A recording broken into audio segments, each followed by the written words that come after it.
Welcome back to Illini Drive. I'm your host, Josh Pietsch, joined alongside by Gabby Hajduk as always. Gabby, how are you doing? Doing good. What? Good day today? Average day at the Gabby house. At the Gabby house? The Taco Bell apartments. Taco Bell apartment. I got Taco Bell for the first time the other night. Like for the first time since I've been at school. Mm-hmm. I got 2 Supreme soft shell tacos. Oh, good. Really good. The whole apartment got Taco Bell. Rough morning. I've gotten it twice. Once. You got it more than me here, and I live above the Taco Bell. Right. Well, once I was at your place, so I got it. And then another time my friends just wanted it. The night that we played golf. Oh. Yeah, I got it then, you too. Got Taco Bell? I think right after the podcast, I got it. Yeah. Oh, yes, you did. I remember that. I did. Yeah. Not a big Taco Bell guy. No, I used to be like, it was so gross. But in high school, like me and my friends used to get Taco Bell quesadillas all the time. So gross, right?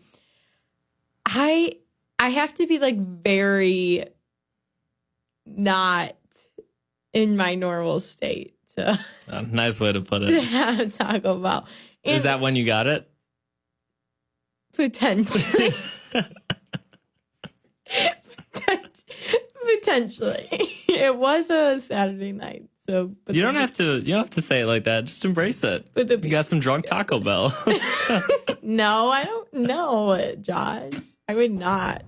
Okay. I would not do that. How's your day going? My day's good. I have not gotten Taco Bell recently, Ugh. but I have been doing a lot of But schoolwork we all day. are going to get McDonald's Thursday because Josh was wrong and the Steelers beat the Broncos and now he owes me a 2 cheeseburger meal. I was gonna bring it up when we started talking about football a little later on the show in like 35 No, I minutes just from have now. to say it now. And I was going to be like, I just want to admit to everyone, like, I don't think Gabby was gonna say anything, but I was wrong. But Oh, apparently no, you decided to bring it up for me. I'm not sure how I feel about that right now. Sorry to hurt your feelings. It's fine. It's okay. So excited for Thursday night. Okay, well, yes, we'll talk about football a little later, but yes, I do owe Gabby her quadruple, triple cheeseburger meal from McDonald's. 2 cheeseburger meal, no mustard, extra pickles, ketchup packets on the side, a lot. And a Sprite. Did you say fries? Well, yeah, that comes with the meal. I don't know. I get apple slices at McDonald's. I used to. You would. All right, well, now I'm not, even though I just ate an hour ago, I'm hungry now. So thank you for that. What was dinner at the house tonight? It was grilled spiced chicken with au gratin potatoes and salsa verde on top of the chicken. But I don't like salsa verde, so I asked for it without it. And of course, our chef at the house gave me crap like he always does, but then he gave it to me. So it's about 20 minutes later, I'm done eating. And I take my plate back to the dishwasher like a good house member that I am. And he's like, all right, Josh, you asked for it without the salsa, but I'm making you try the salsa. And I was like, Kevin, I don't like salsa verde. Like, I've tried it 100 times. He's like, no, I'm making you try it. I was like, Kevin, why? He's like, because you're going to try it. So he gave it to me and I didn't like it because, of course, I didn't. And now I'm just sitting here with a bad taste in my mouth.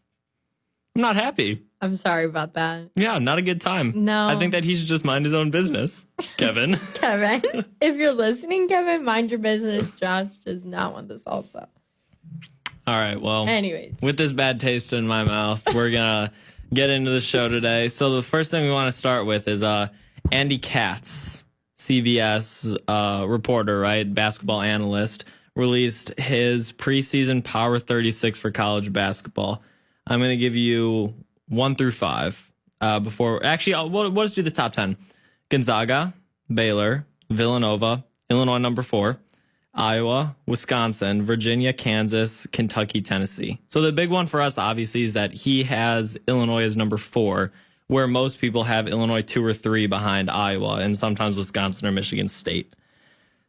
This is pretty good, Gabby. I mean, number 4 in the whole entire country by Andy Katz, who knows what he's talking about too. Like that's a number 1 seed. Yeah, that like 100% a number 1 We seed. do have to take it with kind of a grain of salt because Andy Katz is huge on Illinois. Loves Illinois. And he has been for the last couple of years. But still, I think it's not like he's just some rando who like is huge on Illinois. He obviously is a professional in this business, a really good one. So he knows what he's talking about. But I think this might be the highest Illinois sits on any like analyst ranking. But not that they'd be far off from anybody else. Like I think the 4 to like 7 range. ESPN has them 7. 4 to 7, pushing 4 to 8 range, depending on who you're talking to. And, you know, some people don't think the Big Ten, whatever. So I think the lowest I've seen is 9, but that was on probably like an SEC thing or whatever, where they have like Tennessee above them. Yeah. Yeah. The 4 is great for Illinois. And it's not really a stretch either. I don't think he's like playing home favorite here. Like, I don't think, obviously he favorites Illinois a little. He thinks they're really good, which they should be this year. But I think that's big for Illinois. The only thing I'm concerned about is the team making sure they block that out. Like, obviously, everyone was kind of like high on Illinois midseason last year when they had that huge winning streak.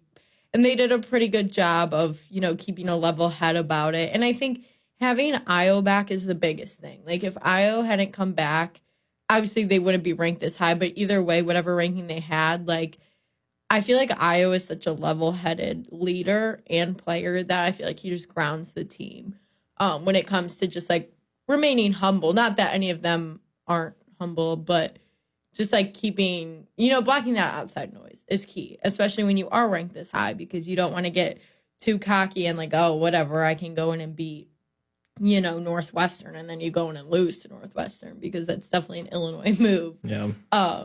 So I don't know. I think this is cool for Illinois. I think it's really cool for the program. Like, you would have said 4 years ago, you know, when Brad Underwood, 3-4 years ago, when Underwood was just getting hired, that, you know, a few years from now, Illinois could be a top 5 team in the whole country.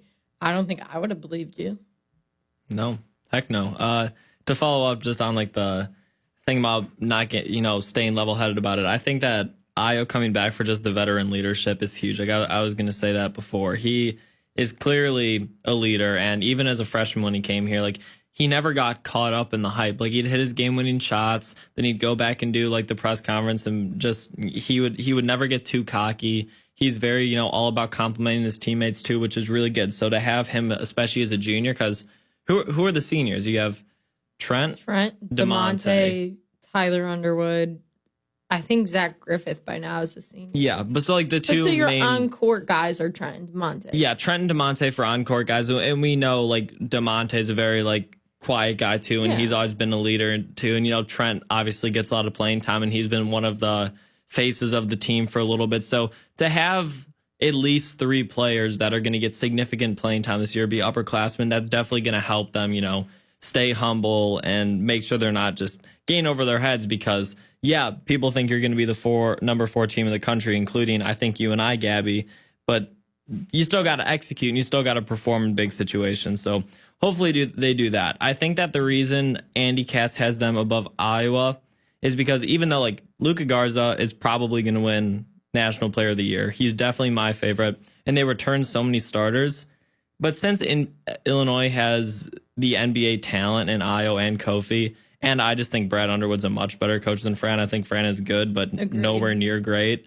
That could be another reason they're above them on this list. Well, yeah, I think in any list you're going to see preseason-wise, you could pretty much like interchange Illinois and Iowa in any ranking. And I think I don't think anybody can have 100%, Iowa is going to beat Illinois in the Big Ten, or Illinois is going to beat out Iowa in the Big Ten. Like, as much as I obviously hope it's Illinois and want it to be Illinois and think it could be Illinois, I am so torn on whether I think Illinois or Iowa is a better team. I mean, Luka Garza is arguably the best player in the country. Probably is the best player in the country. Exactly. Honestly. So, and I mean, obviously, Io is a great player and Kofi's a great player, but either way, you're going up against the best player in the country, who is really, really, really good. I mean, he's a great college player.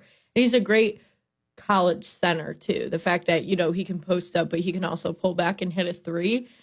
That's just dangerous, because you saw last year a guy like Kofi has trouble guarding that. Yeah. So I don't know. I'm so excited for the Illinois-Iowa matchups. I wish there were like 5 games between those teams this year. Obviously, both games are going to be, or I'm assuming, they play 2 games against Yeah, them, they right? do. Both games are going to be incredible. I'm so excited. But again, that just goes to show like the power of the Big Ten right now. I mean, you have in Andy's rankings, you have 3 Big Ten teams in the top 6. We feel strongly about Wisconsin. We'll get into that in a minute. But also you have Michigan State 12. Rutgers is at 13. Rutgers is so slept on. I think they're good, but I don't know. Michigan they have at 17. Indiana 18. Indiana 18. Jeez. So who else in the top 36? Purdue 33. Purdue 32. 32. Yeah. Oh yeah. So, but just in the top 25, you have what? 6 teams? Michigan, 5. Rutgers, Michigan State. Yeah. No, 6. Is Michigan in there too? Yeah. In the I'm talking about top 25 for So Andy Katz. yeah, and that means 17. top 6 in the 6 in the top 17. That's crazy. Insane. So that's just the Big Ten is gonna be insane this year. The only thing is like record wise, I wonder how some of these like, a Michigan State who are really good teams, but they're playing like 3 of the top 7 teams in the country twice potentially. Like records are going to be a little off in the Big Ten, I think, this year, like going up against the actual like tournament potential. Like I think you might see kind of a lower record for some of those like middle to upper tier Big Ten teams, but they might be more talented and just better championship built teams than, I don't know, like Tennessee. You know what I mean? Yeah. And not to knock on Tennessee or maybe like a Texas Tech, an Arizona State, that type of level. Like these Big Ten teams are going to come out of the regular season strong, like mentally tough, because you're going to have to endure a lot. Another thing that I think is going to be really interesting, to see is a lot of these top teams often split 1-1 in their conference. There's no home court advantage this year. Like, yeah, you get to play at your home court, but there's not going to be the fans like. No. I mean, I'm Iowa, assuming not. They haven't explicitly said. But I guess we can assume like football isn't having fans, so you can assume unless something crazy happens, which it won't. No, so. it won't. Like that's the thing is like the Big Ten basketball atmosphere is insane. Well, that's what I'm saying. Like you don't get that for football at Illinois, but the basketball there is insane, which is ironic because we were more impressive on the road than we were at home last year, in my opinion. Like our road wins were pretty insane. Road wins are more impressive, but because they're road wins. But I think that like Illinois versus Iowa, usually I'd say they're definitely going to split. Illinois could lose to or win to, like very realistically, because if there's no fans and it's just guys on a court, like it's different than baseball where like the dimensions of your field or something. Like maybe even football.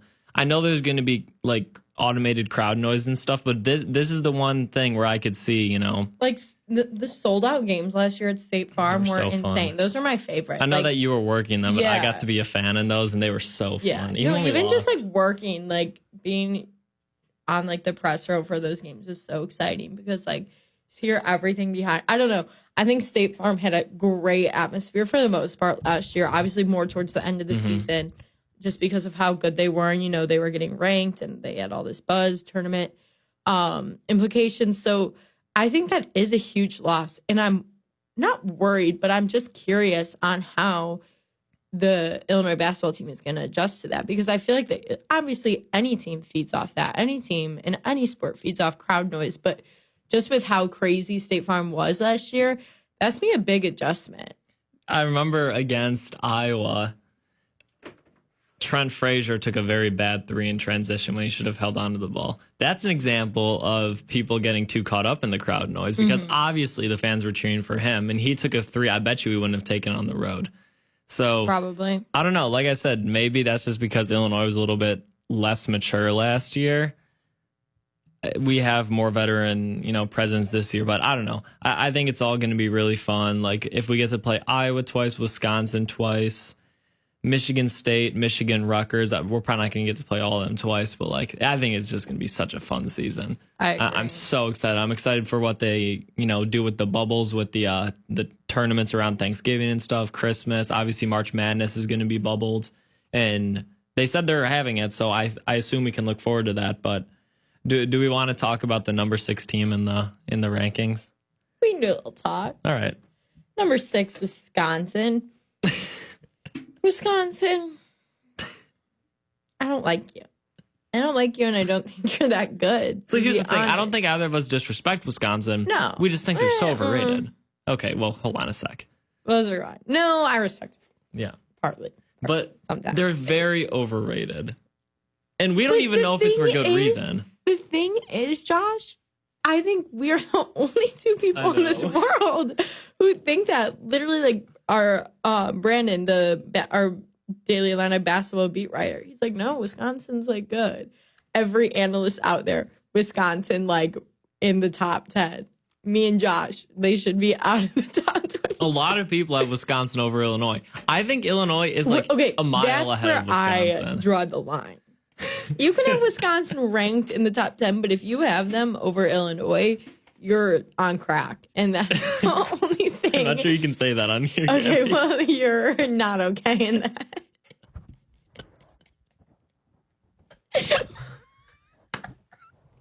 We're going to take a break real quick. We're going to continue this conversation when we get back. Yeah, we'll be right back on Illini Drive.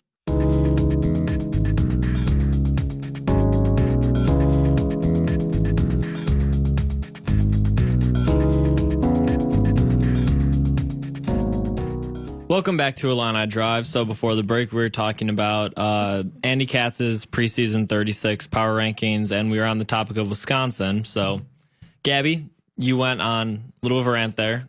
Okay. You don't like Wisconsin. No. So before you keep going, I'm going to read Andy Katz's description for them being in the 6th spot. He goes, Okay. The Badgers earned a 3-way share of the Big Ten regular season title after a brutal non-conference schedule. Wisconsin lost only one contributing player from that late title run. This is the part that gets me here. This is a team that doesn't need a big-time star. I definitely don't agree with that last part. But the rest of it, yeah, that's true. They earned a share of the Big Ten title. They only lost one player. I know that they have some guys with pretty high potential. They also, like, with that Big Ten, title share, maybe it's just because I'm an Illinois fan that saw Wisconsin lose at home to Illinois, but Wisconsin didn't have the toughest schedule. Like, they really took care of business last year, and credit them. That's what good teams do. Mm-hmm. But if you don't have a big-time star, how do you expect to beat a team, later on like Gonzaga, like Baylor, even like Iowa with Luka Garza? Like, how the heck are they going to guard him? Maybe that's why most people have Iowa above Wisconsin, but if you don't have that player that can take you down the stretch and make a big shot for you, or have someone that's one of the best players in the country or something like that, I don't know. Like I said, I just don't buy it. Do I think they're a top 20 team? Yes. I think they should be ranked in the top 20 or 15. I just don't buy this top 5 or 10 stuff. Yeah, I don't know. I get the whole point that, all 5 starters are returning, and they only lost one player from their roster to graduation. And that's great and all. But I think you need not that you need an all-star, not that you need a Luka Garza, but I think you need someone who stands out substantially above the rest, and I don't think you have that at Wisconsin. They don't have a go-to guy in a bad moment. They don't have like someone to knock down the 3. Like, they don't have that factor that Io has. Like, they don't have the dunk it in your face factor Luka Garza has. Like, they don't have a Cassius Winston who can just get it done like Michigan State had. You know what I mean? And so I guess maybe what I am trying to say is they do need a superstar.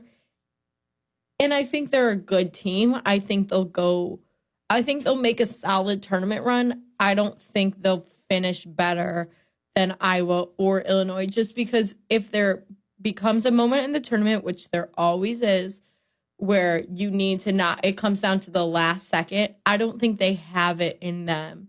I don't think they have that one player that can just it's going to them, but either way, the defense can know it's going to that player, but it'll still go in. They'll still hit the shot. No one scored, I feel so Nate Ruvers, a forward, he averaged 13.1 points, and that led the team. Micah Potter averaged 10.1, and Kobe King averaged 10. Who's gone, by the way? Kobe King's gone. Oh, so he's gone. Okay. So I guess they did lose a starter. I don't know. I was reading somewhere where it did it, but so you're returning 2 players who averaged just a little above double figures a game. Again, there's not like an impressive number that stands out to me. Like Micah Potter averaged 6.2 rebounds. I mean, like Kofi's stats are way above 10.1 and 6.2. So I don't know. A player doesn't stand out to me. They're a pretty good 3-point shooting team. I'd say not obviously incredible, but like solid enough. So I don't know. I'm just not high on Wisconsin. I don't see the hype. Again, I get returning your core group and I get having just like that good flow of like that good like roster overturn.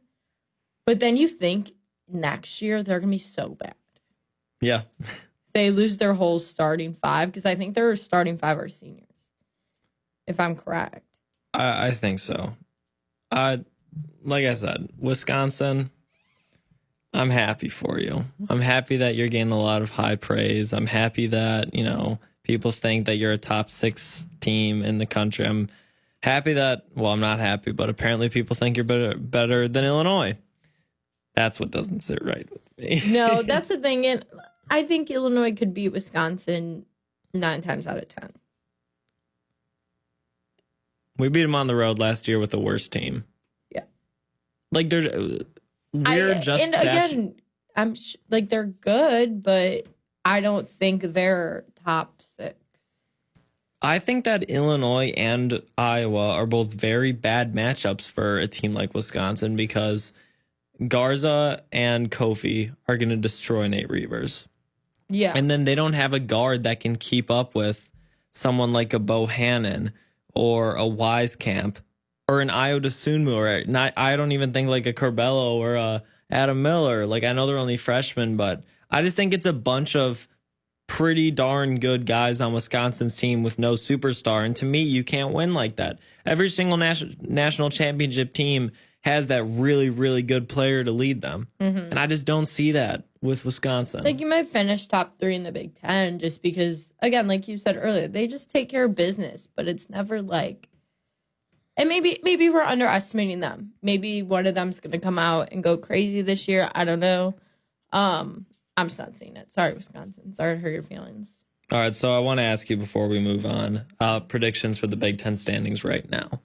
Yeah, just like maybe a top 5, maybe a top 6. If you want to do top 14, go top 14. But I'd probably do Illinois, Iowa. It's just so hard. I'd probably, you know what? I'm going to give them the benefit of the doubt. I'm going to go Illinois, Iowa.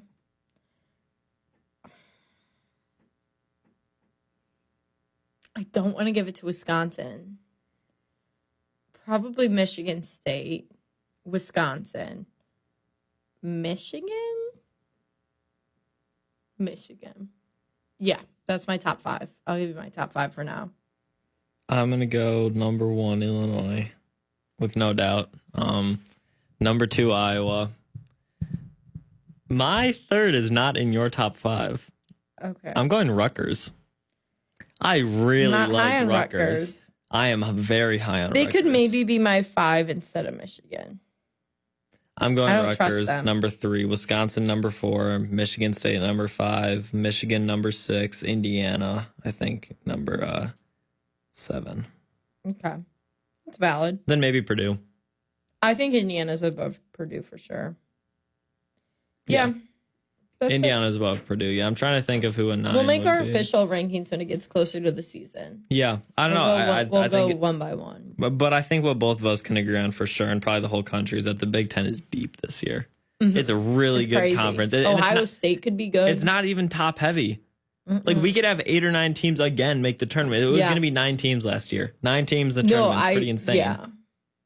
And we could have had 10 or 11 that were only losing games because the league was so damn tough last year. All right, well, moving on from the Big Ten to the professional level, starting with a little bit of news. The Chicago Bulls, as I wear my Chicago Bulls t-shirt, just hired a new coach, Billy Donovan, last year's and 4 years prior Thunder coach. And before that, University of Florida coach has signed with the Bulls. He's made the playoffs, I believe, the last 5 years with the Thunder. He won a national championship or two with Florida, and the Thunder weren't going to pay him, so the Bulls got him. Personally, I'm pretty happy with this. I think that he works well with young talent. If/when the Bulls get a superstar, I think they can be really, really good now with a coach like Donovan. He's 55. He's smart. He's energetic. He's going to be there for a while. I haven't really heard of anyone not liking him on the team. Some of the Bulls players, including Zach LaVine, have already reacted, and they've seemed pretty happy about it. So I think that this is a really good signing for the Bulls. I know some people wanted Wes Unseld Jr. Personally, I wanted Billy Donovan, though. So I'm happy with this. Gabby, have you heard anything? Do you agree? Think it's a good signing? Like I told you before we started today, I've never really followed the Bulls. Obviously, I'm from the suburbs of Chicago, but all my teams are Pittsburgh teams, and Pittsburgh never had basketball. So growing up, I wasn't a huge NBA. I love Derrick Rose, so I did follow the Bulls for a little while. The only thing I can tell you about the Bulls is that they're bad, and anybody can tell you that. I think this seems like a good hire. I don't think I have the best opinion, but I think just from an outsider's perspective, like, and obviously I'm sure every Bulls fan agrees with this too, but like upper management is so bad.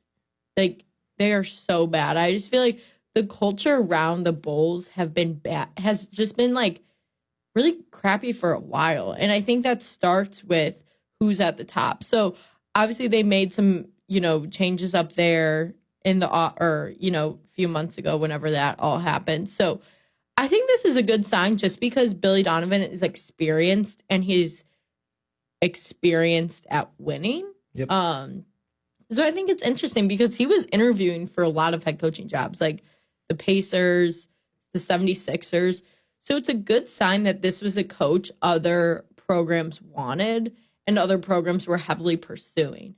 So I think he was obviously sought out after. He obviously had the chance to stay at OKC and he didn't. So he was a sought after coach. So that just makes me feel better about that hiring. I don't think it could have gotten any worse from Boylan, whatever. It just seemed bad. And I think the Bulls, obviously, they always end up with like bad draft picks, which is kind of funny. And of course, the year they have a good draft pick, the draft class isn't going to be that good. Yeah. But I think you might have this new management step in and, make a move or, just draft someone that is actually going to pan out. And I think just a culture shift is huge. I mean, you have a really good player in Zach LaVine. Kobe White is going to be good, I think, eventually. He started. You can't judge these players too much because of the coaching and just like the team atmosphere they've had. It's hard.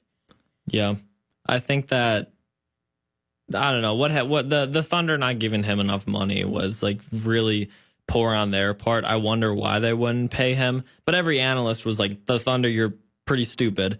And from what I've read so far, a lot of people are liking this hire for the Bulls. So yeah, I think with the young talent, Lauri Markkanen, Wendell Carter, Zach LaVine, Kobe White, whoever they end up drafting at 4, please God, let it be LaMelo Ball.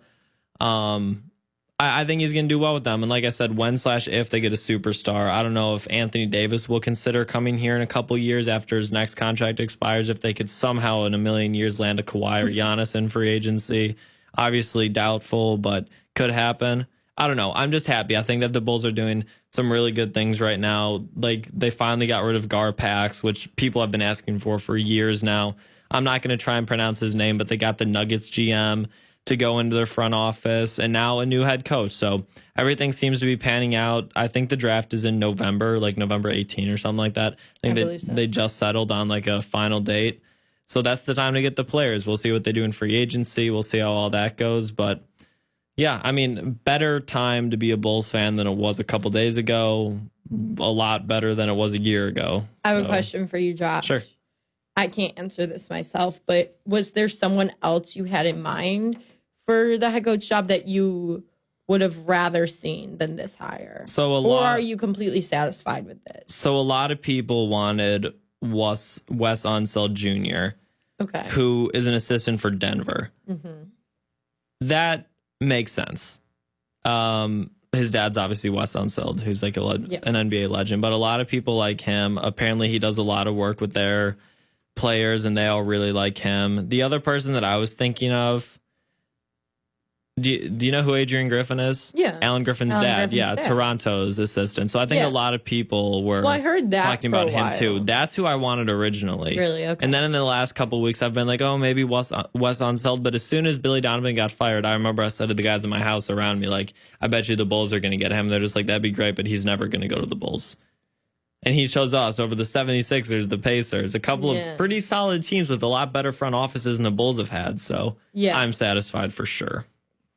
No doubt about it. Guys. Thank you. You should pick an NBA team to root for and make it the Bulls. I root for players, though. Like who?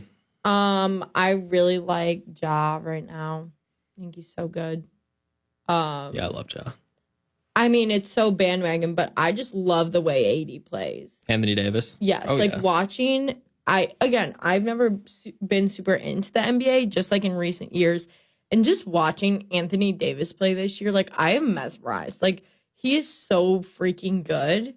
So, I don't know. I like LeBron. I think LeBron's a great guy. I know how you feel about LeBron. And it's so bandwagon to, like, want to root for the Lakers, but that's who I'm rooting for this year.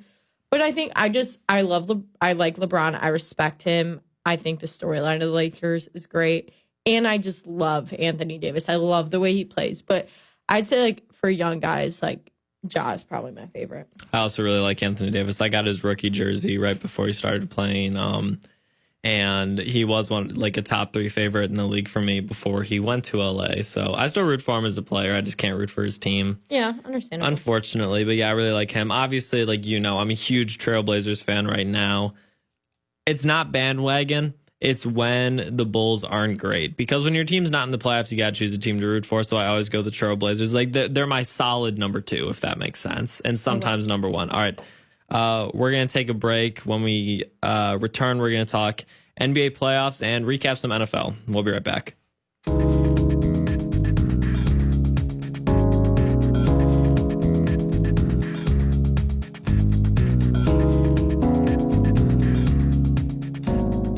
Welcome back to Illini Drive. The NBA returns tonight. Yesterday, I think they took a day off. The Lakers and Nuggets are playing tonight. The Heat and Bucks, were Celtics. I'm sorry, we're scheduled a little later for the Lakers and Nuggets West Conference to catch up. So the Lakers are up 2-0 against the Nuggets. Gabby, I know who you want to win. Yes. You know who I want to win. Yes. I'm expecting a Nuggets win tonight to go 2-1. Do you agree? Do you disagree? What's up with LeBron? I'm gonna go. They go up 3-0. It's not an unsafe bet. No, because I don't know. I think LeBron's ready to just let's keep going.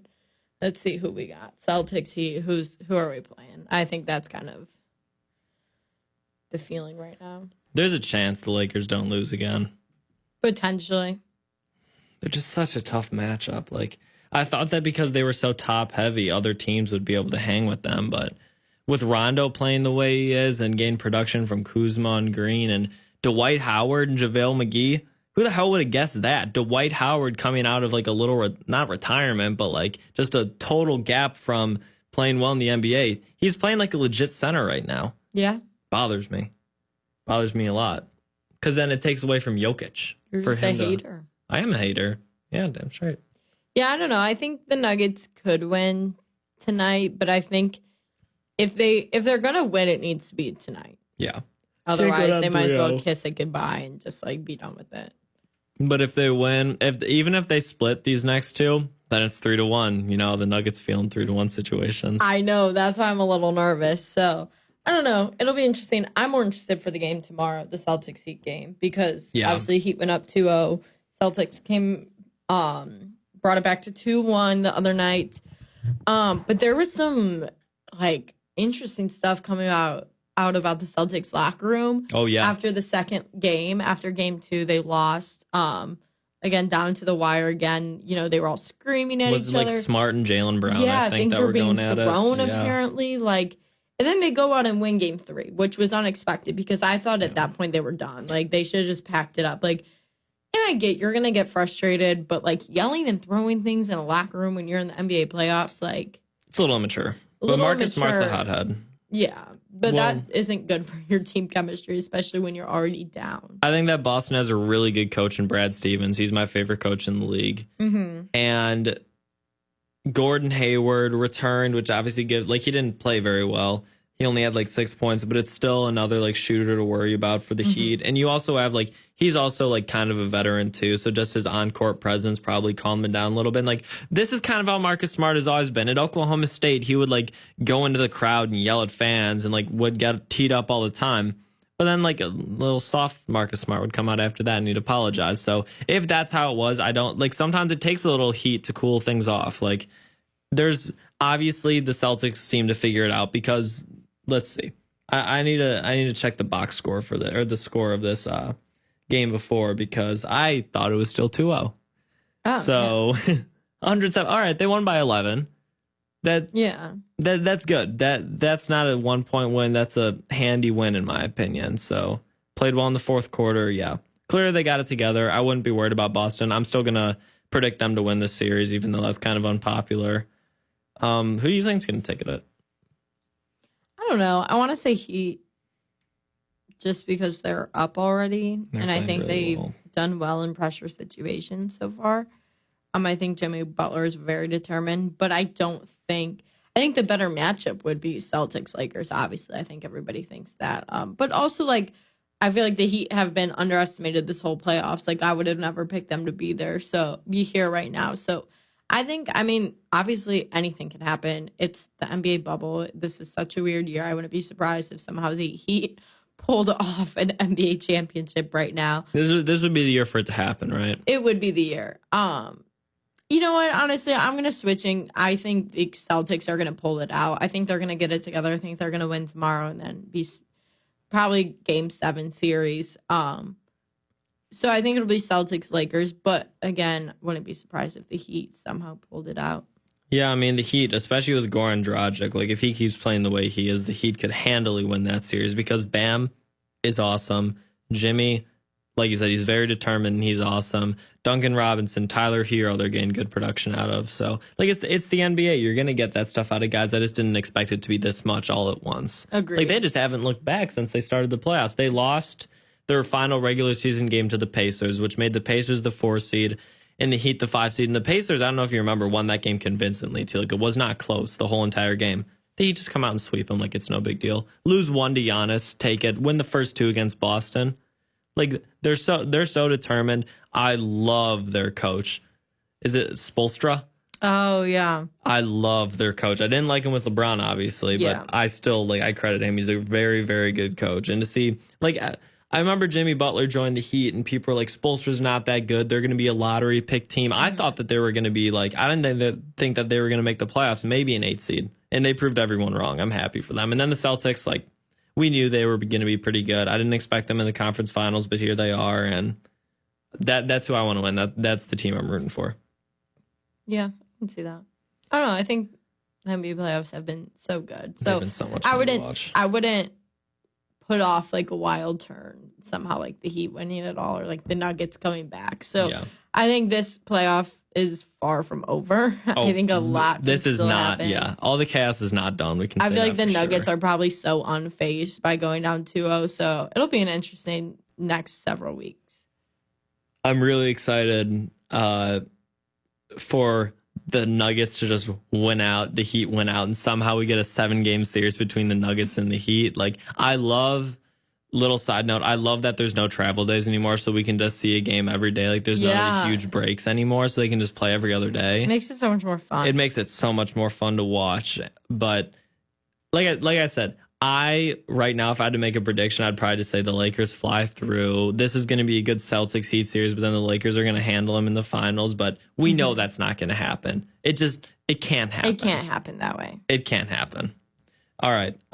So we saved the best for last, football. Our fave.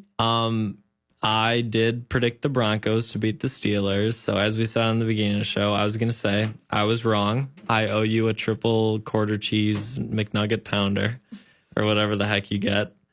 I owe your meal. 2 cheeseburger meal. Her 2 cheeseburger meal. That was a little scary at the end there, though, wasn't it? Especially with Jeff Driscoll coming in and almost beating you guys. Let me just reflect for a second. If Driscoll would have beaten us, nobody in my life would have heard from me for a solid 2 weeks. So you wouldn't be here right now? I would not be here right now. That's a lie. I would have gone MIA. I would have gone MIA. I would have driven to like Oregon or something, like Washington. I was going to say you could have just gone back home, but apparently you want to go to the West Coast. I want to go far away. I probably would have driven to Maine. I was going to say you should go west, further away from the Steelers. Unless you want to get closer. I don't want to go closer to the fires, though. That's true. Fires. So I probably would have driven to Maine and just stayed in a hotel for like a week. Just to, collect yourself and get over your loss. Phone off. Responsibilities gone. Laptop left at home. Like Carson and Jackson would have had to take over. Carson and Jackson would have had to taken over the whole paper. They would have been so confused. Wouldn't have even told them. But luckily that didn't happen. The Steelers won. Here's the thing. And here's what I have to keep in mind. Steelers always play down to competition. Like always play down to competition. So I'm not surprised. It's the most frustrating thing ever. But the Steelers always lose like bad, like just horrible games. So it is a step in the right direction that they pulled this one out, because if you would have told me this 3 years ago, I would have said they probably would have lost that game in that position. It was the offense scored. So it's like nothing really was like horrible. It was just the defense gave up a lot of big plays, which is somewhat normal because, they like to blitz a lot, which I like because it's typically effective. And it was effective. They got a lot of hard hits on both quarterbacks. Rip to Drew Lock's arm. Shoulder. Hope he gets better soon, That's so obviously. Sad. I love Drew Lock. So I don't know. I think it was a really hard game to judge. I'm kind of wiping it from my memory and moving on to the Texans this week, which is, that's gonna be hard. Where are you guys? Houston or Pittsburgh? I want to say Houston. Let me check. But the thing is, if this were week 1, I probably honestly would have picked the Steelers. Feeling scared because Houston hasn't won a game yet. So they're going to come in so hungry. I just think they're not going to go, Houston isn't going to go down 0-3. So it's in Pittsburgh, but Denver was in Pittsburgh. The Broncos came to Pittsburgh. So I'm not really putting too much stock into it. Yeah, Deshaun Watson's a different animal than Jeff Driscoll. Exactly. But again, Steelers typically play up to competition and down to competition. So I think it'll be a close game. This might be the Steelers' first loss. So the Bears are in a pretty similar situation. Right. They won. They had a little scare against the Giants. The Steelers and the Bears played the same game. No, they didn't. The Bears were never as scared as they were, as the Steelers were, in my opinion. Incorrect. I don't know. They played a pretty similar game. The Bears were up a lot. Yeah. 14-0, 21-3. Then it was 21-17, and our kicker, because of course, in typical Bears fashion, missed a 50-yarder. He hooked it. And then the defense held up, and we won. There was never a doubt in my mind, so I'm happy. So we won, didn't have to be pretty. Robert Quinn and Khalil Mack, that defense, watch out NFL. Trubisky had a really good first half. So we're 2-0. Good. Took care of business against the Giants. By the way, I look like an absolute genius right now not taking Saquon with the number 2 pick. I was right next to you when it happened. Yeah, but that's so unfortunate. Well, I knew it was going to happen. I did not know it was going to happen. What did I say to you as soon as I took him? He's injury prone. He's going to get injured. You did say that. I don't like injury prone guys, but obviously prayers up to Saquon. I hope he gets better. He's going to come back better than ever. But yeah, so you took care of a Saquon-less Giants for the most part, and now we're going to Atlanta, who just lost one of the worst games in NFL history as far as the losing point goes. It was a great game because the Cowboys came back and Greg the Leg Zerlin had his onside kick in the field goal to win. if you're a Falcons fan, I just want to say this. I am so sorry. Like, I don't know what else you can do. You blow the 28-3 lead in the Super Bowl. You think you're done with that. You have 2 mediocre seasons in a row. And now here you are blowing a 20-point lead with, 9 minutes left or something like that to the Dallas Cowboys. I'm so sorry. I'm so sorry. Yeah. But yeah, they're going to be hungry. They're at home. Do I expect the Bears to win? No, but then again, it's the Falcons, so anything can happen. Julio Jones, Julio might be hurt. He did nothing for me in fantasy, even though I won in our league, 2-0. Really, I'm 0-2. Carson and I are 2-0. In my other league, I'm 0-2, but this one I'm 2-0. I'm 0-2 in 2 leagues and 2-0 in the other. By the way, do we have anything? Like, do we have any sort of bet on that? Did we put in like $10? Dinner. Or it's like everyone owes you a dinner. Everyone owes the winner a dinner. Is that like 5 dinners or something? I don't know how. I think that's how it should be. Or like all of us go to dinner together and the winner doesn't pay. Maybe. I think yeah. All right. A social distance dinner, Josh. Of course. It's implied, Gabby. Okay. We're safe people. Sure. Both negative. Both negative. But Tested anyways. negative, feeling positive. Exactly. I'm positive that I'm negative. So good. Anyways. It was a good weekend of football. It was a good weekend of football. Chargers with Justin Herbert had a really good fun game against Mahomes and the Chiefs. By the way, did you see that the Chargers coach was ripping on Herbert after the game and stuff? He comes in Tyrod Taylor's supposed to start right before the game. I think he had chest pains and Herbert got in there. Played pretty darn well. He had one bad interception that may have cost them the game, but you can argue any interception ever can cost your team a game. But that was his first start ever. He had a rushing touchdown, a passing touchdown, 311 yards, an interception. In my opinion, he played awesome. And then there's this coach ripping on him after the game. Yeah. They've got to make some changes in LA if that's how it's going to be. But other than that, really fun weekend. I think that most of our picks were, Patriots. Looked really good. Yeah, they looked really good. They lost. Terrible play call in that last. How'd you not give a run pass option there? Why are you just, You knew that was coming. Pete Carroll's a good coach. Credit to him. Yeah. The Seahawks won that game. Seahawks are really good. But the Patriots definitely lost themselves that game on that last pick. I didn't think there was a chance. No. Last night's game, Drew Brees was awful for me in my other league. Shout out to LA for Las Vegas for getting the first win. That was pretty cool. First home win. Cool. Yeah. That was fun. It was a good weekend. We expected a good weekend with a lot of close games. I think that's exactly what we got. Who won our Thursday matchup? I think you did. I did. I think you're 2-0. I am 2-0 on you there. Yeah. Okay. So maybe. So I'll be better. Who's Thursday this week? Oh, a very good game. Mahomes, Lamar, Ravens, Chiefs. I'm pretty darn sure. Okay, Let me check that real quick. We'll have to get ready for Thursday then. Let's see. Week 3 here. Thursday game.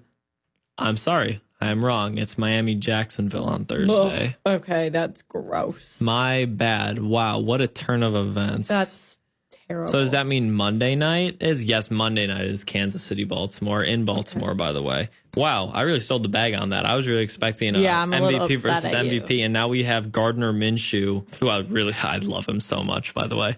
That was such a bad game. Versus the Dolphins. Ugh. Well, we'll be back on Thursday to talk more about that. From Gabby and Josh, this has been Illini Drive.